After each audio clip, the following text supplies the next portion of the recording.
Good evening বন্ধুরা, কালকের মতো আজকেও তোমাদের সাথে দুটো রেসিপি শেয়ার করব। প্রথমে যেটা শেয়ার করব এটা হলো চাল ডিম কারি। হাঁসের ডিম নিয়ে নিয়েছি, এবার এটা সিদ্ধ করতে বসিয়ে দেবো আর তার সাথে দিয়ে দেবো কড়াইশুঁটি।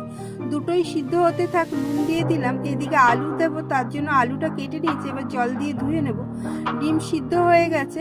এদিকে গোবিন্দভোগ চাল নিয়েছি, যেটা ধুয়ে ভালো করে জল ঝরাতে দিয়ে দিয়েছি। আদা কাঁচা লঙ্কা নিয়েছি, যেটা পেস্ট করে নিয়েছি। প্রথমে কড়াতে সর্ষের তেল গরম করে তাতে নুন দিয়ে এবার আলুটা দিয়ে দেবো। আলুটা প্রায় 95% আমি এখানটায় ভেজে নেব। এটা পুরোনো দিনের রান্না, যেটা আলুটা সিদ্ধ করে নিয়েছিল আমি এখানে ভেজে নিয়েছি, মানে সিদ্ধ করে ভেজেছিল, আর এখানে আমি পুরো ভালো করে কড়া করে ভেজে নিয়েছি। গরম মশলা একটু থেতো করে ফোড়নে দিয়ে দিলাম। এবার দিয়ে দেবো পেঁয়াজ কুচি। এদিকে ডিমটা 4 টুকরো করে কেটে নিয়েছি সবগুলোই। ডিমগুলো সব কাটা হয়ে গেলে এবার কড়াতে চলে যাবো। পেঁয়াজটা মোটামুটি ভাজা হয়ে গেছে, এবার দিয়ে দেবো হলুদ, তারপরে দিয়ে দেবো নুন স্বাদ মতো, তারপরে বাটা মশলাটা দেবো, মিক্সি দেওয়ার জলও দেবো। এবার এটাকে কষিয়ে নেবো তেল ছাড়া পর্যন্ত। তেল ছেড়ে গেছে দেখো, এবার দিয়ে দেবো জল ঝরানো চালটা। এটা প্রায় 5 মিনিট ভালো করে ভেজে নেবো মশলার সাথে।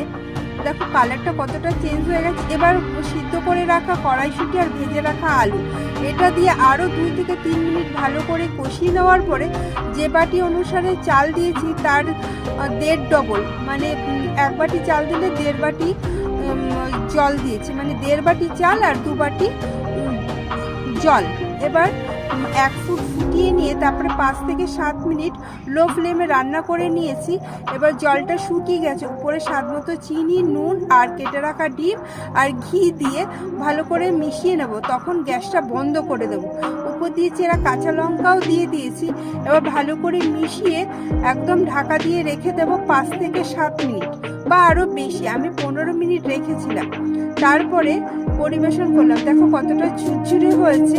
এটার একটা কথা বলি, এখানে যে রান্নাটা পুরোনো দিনের, সেখানে কিন্তু লঙ্কা আমি আমার মতো করে লঙ্কা ব্যবহার করে নিয়েছি, তোমরা চাইলে নাও করতে পারো। এদিকে যে আর মাছটা রান্না করব, তাতে নুন, হলুদ, লঙ্কার গুঁড়ো আর সর্ষের তেল মাখিয়ে নিয়ে আদা কাঁচা লঙ্কা, রসুন, শুকনো লঙ্কা বেটে নেওয়ার পরে মাছটাও ভেজে নিয়েছি। আলুও ভাজা হয়ে গেছে।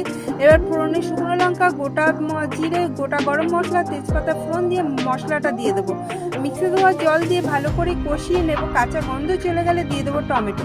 এখানটা গুঁড়ো মশলা নুন, হলুদ, জিরে গুঁড়ো, ধনে গুঁড়ো, কাশ্মীরি লঙ্কার গুঁড়ো অল্প জল দিয়ে একদম ভালো করে কষিয়ে নেব তেল ছাড়া পর্যন্ত।